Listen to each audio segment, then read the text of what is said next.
Something feels different, doesn't it? Ever since 2020, it seems like there's bigger things at play. Like there's a script we're not allowed to see and we're just pawns in the game. There's a global agenda to suppress the truth and keep you distracted with politics and infighting. They want you docile and complicit. They achieve this through various means, one of which is control of the media. I'm sure you've heard of Operation Mockingbird.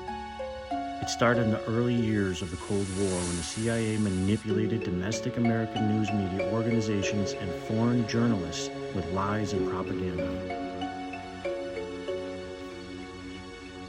By the end of World War II, there was a secret intelligence program named Operation Paperclip, where more than 1,600 German scientists, engineers, and technicians were taken from former Nazi Germany to the U.S. for employment. This led to the formation of the Apollo program. Leading the team that developed the Saturn V rockets was former Nazi Wernher von Braun. His involvement with the Nazi regime and the use of forced labor in the production of the V-2 rockets remains a subject of controversy to this day. He remained at NASA until he retired in 1972, ironically the same year the Apollo program ended. Von Braun died in 1977 from pancreatic cancer. According to Dr. Carol Rosin, von Braun gave a deathbed confession claiming the world would be manipulated into believing that we have to build space-based weapons to battle an impending alien invasion. But all of that was a lie. This would come to be known as Project Bluebeam.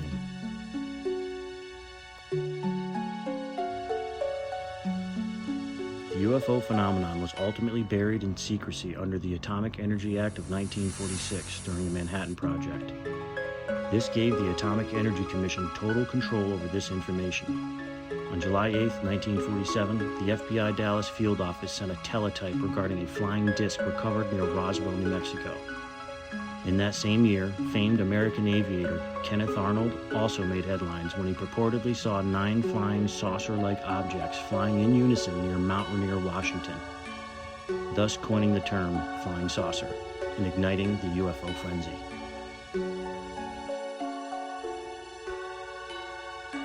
In 1948, the United States Air Force established a program to investigate the phenomenon known as Project Sign, which was a precursor to Project Grudge.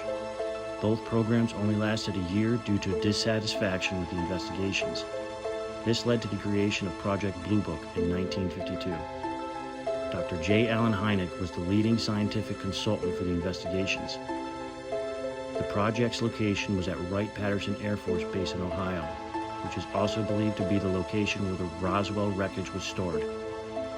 These programs were later considered to be a farce, even by Hynek, who began his own investigations after departing the program in 1969.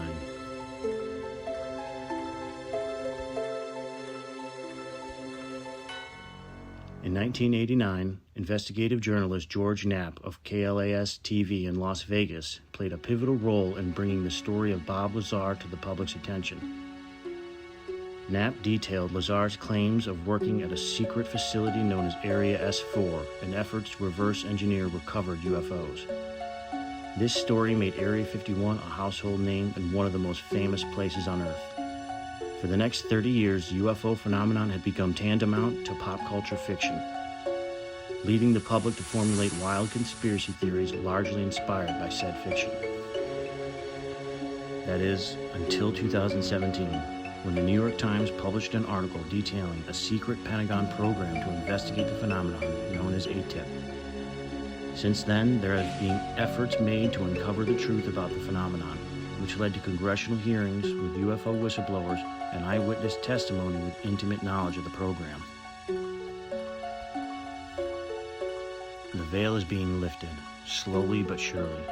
Despite their best efforts to hide advanced technology, free energy, and spiritual truths, the level of secrecy and corruption goes far beyond the UFO phenomenon. The harder we push for truth and transparency, the tighter their grip becomes. We, the people, will rise up. We will not back down, and we will not give up. They fear a revolution. We are the revolution.